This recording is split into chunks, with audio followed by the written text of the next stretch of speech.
భారత్ సేవా foundation SK Kasim అన్నా canteens కి ఒక 5,000 ఇవాళ ఇస్తున్నారు. ఆగస్ట్ నుంచి ఇంకా కూడా మా ఊళ్ళో అందరూ కూడా ప్రతి ఒక్కరు కూడా విరాళాలు దానికి కూడా వరదలకు కూడా ఇచ్చారు. కష్టపడ్డారా మన నారాయణ, లేకపోతే లక్షల మంది. చాలా సంతోషం. మీరు మిగతా వాళ్ళు కూడా దీన్ని స్ఫూర్తిగా తీసుకుని ముందుకు రావాలా. ముఖ్యమంత్రి గారు కూడా చెప్తున్నారు. దీనికి ఒక ట్రస్ట్ కూడా పెట్టారు యాక్చువల్గా. అందువల్ల ఈ అన్నా క్యాంటీన్స్ ఇది పేదవాడు నిరుపేదవాడు చక్కగా 5 రూపాయలతో చక్కగా భోంచేసే కార్యక్రమం పెట్టింది. అందువల్ల ఇలాంటి వాళ్ళు స్ఫూర్తిగా తీసుకొని ముందుకు రావాల్సిందే కోరుకుంటున్నాను. Thank you. ఆన్లైన్లో సొంత ఆంధ్రంలో పార్టిసిపేట్ చేశాను సార్. మినిస్టర్ గారు సంతకంతో నాకు ఇచ్చారు సార్. సీఎం గారు సార్ వేసేసి అక్కడ జాస్పా ఈదికి పేరు లేదు సార్. అందువల్ల దాని గుర్రం జాస్పా చీట్ అని ఇది 2 పాయింట్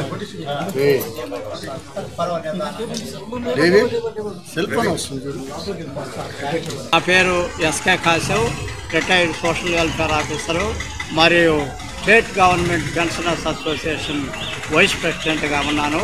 3వ పాత్ర వచ్చి గుర్రం జాస్వా గ్రంథాలయానికి వర్కింగ్ ప్రెసిడెంటు. తర్వాత ఈ మామూలుగా నేను పుట్టుకతోనే అతి పేదరికంలో పుట్టాను. హాస్టల్లో ఉండి చదువుకున్నాను. ఆ తర్వాత ఒక భగవంతుడి దయ వల్ల నా మార్కుల వలన నాకు ఒక గజిటెడ్ ర్యాంకులో రిటైర్ అయ్యే అవకాశం దొరికింది. ఆ అవకాశాన్ని సద్వినియోగపరుచుకున్నందుకు సోషల్ వెల్ఫేర్లో ఉండి సాంఘిక సేవ చేయాలని, సమాజ సేవ చేయాలని ఒక సంకల్పంతో తీసుకున్నాను సంకల్పాన్ని. ఆ సంకల్పాన్ని నెరవేర్చేదానికి అహర్నిశలు కొంతమంది మా స్నేహితుల ద్వారా కొమ్మల కృష్ణయ్య, తర్వాత కుసుమకుమారి, లతీఫ్ కుట్టి గారు, వీళ్ళందరూ సహకారంతో అధికారుల సహకారంతో నేను ఇప్పటి వరకు చాలా కార్యక్రమాలు నిర్వహించాము. ఒక సైడు అన్న క్యాంటీన్కి ఈరోజే కాదు ఆగస్టు నెలలో మన గవర్నర్ గారి చేతికి, నా అబ్దుల్ నజీర్ గారి చేతికి 5,000 ఇచ్చి ప్రతి నెల ఈ 5,000 నా పెన్షన్లో ఇస్తూనే ఉంటాను సార్ జీవితాంతం అని కూడా చెప్పడం జరిగింది. అది కంటిన్యూషన్గా పోయిన సెప్టెంబర్ నెలలో మన కమిషనరు సూర్యతేజ్ గారికి దగ్గర 5,000 ఇచ్చాను.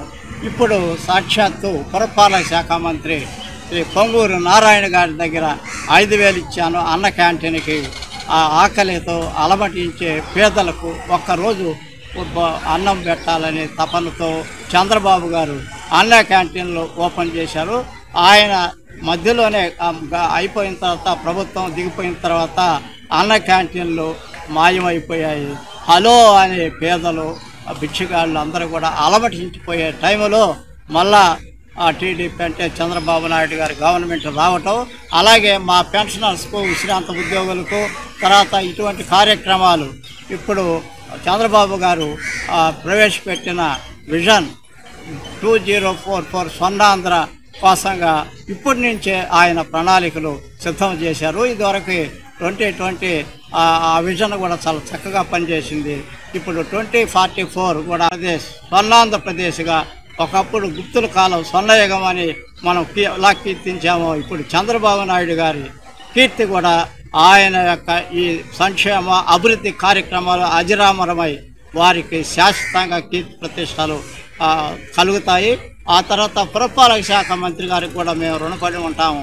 ప్రతి ఒక్క కార్యక్రమం ఆయన ముఖ్యంగా ఈ యొక్క మంచినీళ్ళు, తర్వాత మురికి కాలువలు ఇవన్నీ కూడా శుభ్రం చేయించడంలో, అలాగే పార్కులు నిర్మించడంలో, ఇటీవల వచ్చిన ఆ భయంకర తుఫాను వరద బీభత్సానికి తట్టుకొని నిలబడ్డారంటే చంద్రబాబు నాయుడు గారి కార్యదక్షత, అలాగే మన పురపాలక శాఖ మంత్రి శ్రీ నారాయణ గారి యొక్క నిరంతర శ్రమజీవి ఆయన. వీళ్ళందరికీ కూడా రుణపడి ఉంటాను.